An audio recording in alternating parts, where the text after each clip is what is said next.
Most people wake up in a state of surrender. They reach for their phone, drown their brain in cheap dopamine, and let the world dictate their mood before they've even brushed their teeth. But if you want to join the top 1%, the hours between 5 a.m. and 9 a.m. aren't just morning time, they are a battleground. This is the rich man's window, the sacred block of time where empires are built while the rest of the world is still dreaming about them. I'm not going to sugarcoat this. If you can't win the war against your mattress, you've already lost the day. This is my exact, non-negotiable blueprint for peak performance. When my alarm hits 5 a.m. sharp, the battle begins. There is no snooze button. There is no 5 more minutes. Discipline starts at 5:01. The moment you hesitate, you give your brain permission to be average. Step 1. I stay away from the digital poison. Checking your notifications first thing is like inviting 100 strangers into your bedroom to scream their problems at you. Instead, I'm on my feet within 60 seconds. My first ritual?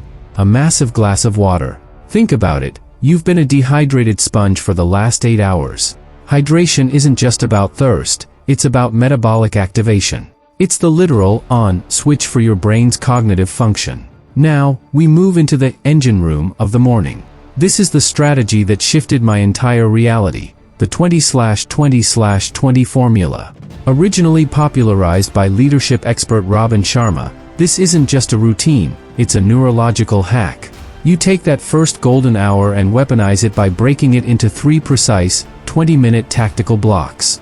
It's the difference between being busy and being unstoppable. Block 1, the move phase, 5 to 5:20 a.m. The first 20 minutes are what I call the biohack. From 5 to 5:20 a.m., we move. And I'm not talking about a casual morning stroll or some light stretching. I'm talking about high-intensity movement that makes you sweat.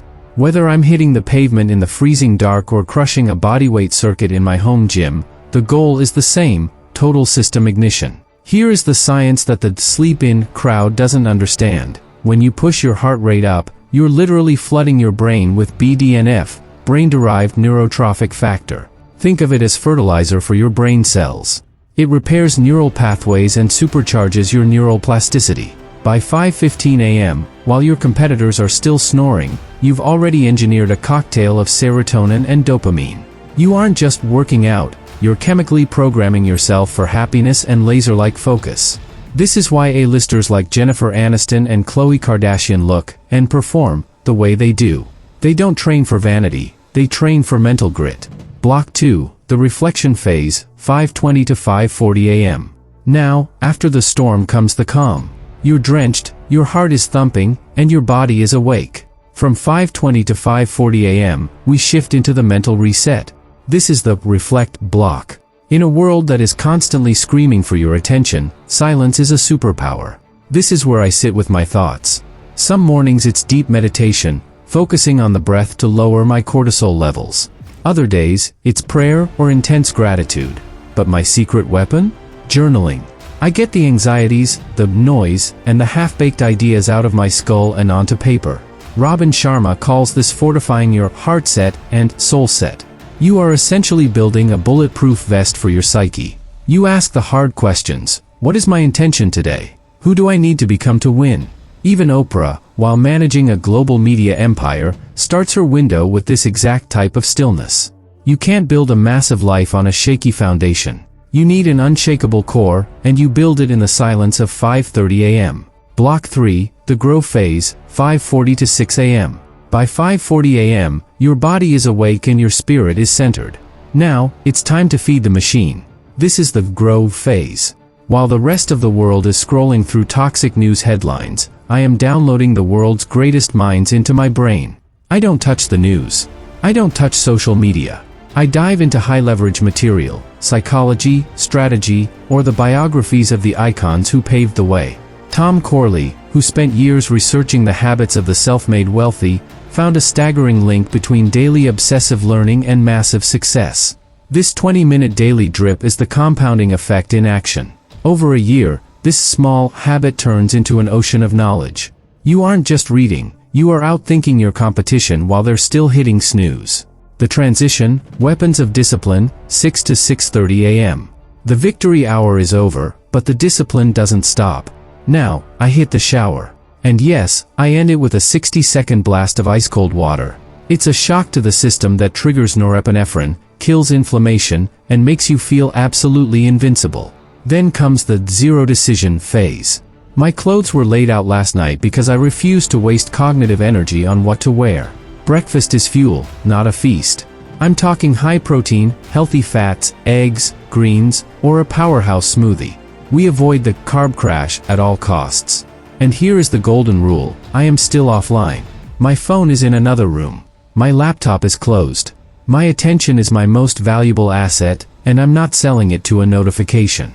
The Power Hour, killing the big ugly, 6:30 to 7:30 a.m. From 6:30 to 7:30 a.m., we enter the strategic block. This is where the real money is made.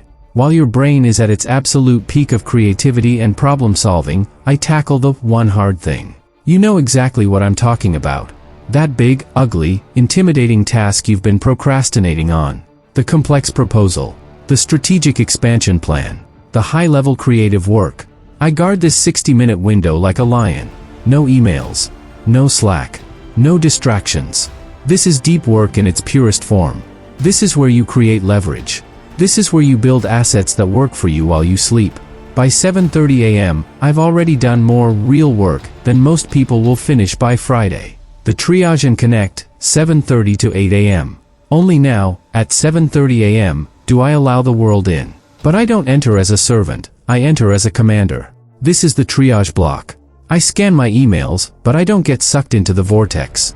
I'm looking for emergencies and high-level communications from my inner circle. I'm not reacting, I'm strategizing. I take 5 minutes to define my big three. These are the 3 non-negotiable objectives that will make today a victory. If it's not in the big three, it's just noise. By triaging my day now, I'm unblocking my team and setting the pace before the first official meeting even starts. The buffer and connection, 8 to 9 a.m. The final hour is about a graceful entry. Most people crash into their 9 to 5 like a car wreck, frazzled, caffeine deprived, and already behind. Not me. This is my buffer. I might have that second cup of black coffee, review my meeting notes, or, most importantly, connect with my family. Because I've already won the morning, I can be fully present with the people I love.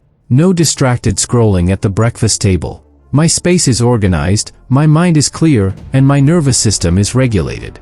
When I walk into my first call at 9 a.m., I'm not just starting my day. I'm finishing a 4-hour masterclass in peak productivity.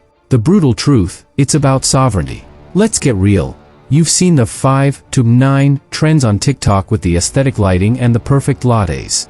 That's not what this is. This isn't hustle porn.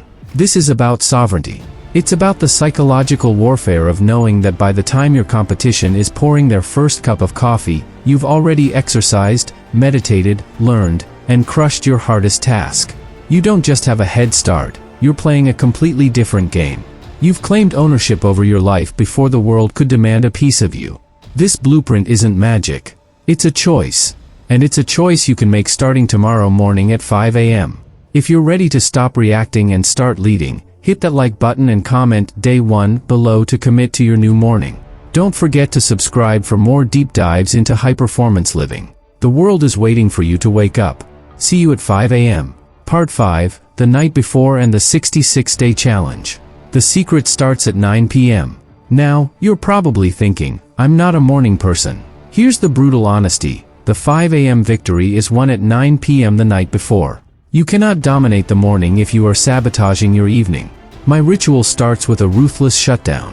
1 hour before bed, no screens. No blue light to mess with my melatonin production.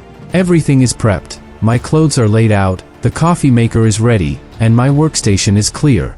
I have a precise plan for my strategic block, so I don't waste a single second of brainpower wondering what to do. I'm in bed by 10 p.m. Period. 7 hours of high-quality sleep is the fuel for the fire. Build the system, brick by brick. Don't try to be a hero and do the full 4-hour routine tomorrow. You'll burn out in a week. Instead, use habit stacking. Start by winning just the first 20 minutes. Just get up and move. Once that's locked into your DNA, add the reflection. Then add the learning. Research suggests it takes 66 days for a habit to become automatic. That's your challenge. 66 days to rewire your brain for excellence. This 5 to 9 window is the keystone habit. It's the catalyst that forces discipline into your diet, your sleep, and your time management. This isn't just about making money. It's about becoming rich in time and rich in power over your own life. The success, the status, the results, those are just the byproducts of a mind and body operating at peak capacity. So, here's the raw, unfiltered truth. The question isn't whether you have the time. In the most competitive era in human history, the real question is, can you afford not to? The battlefield of the modern world isn't in the boardroom, it's between your ears at 5 a.m. sharp. Who shows up tomorrow morning? You, or your excuses?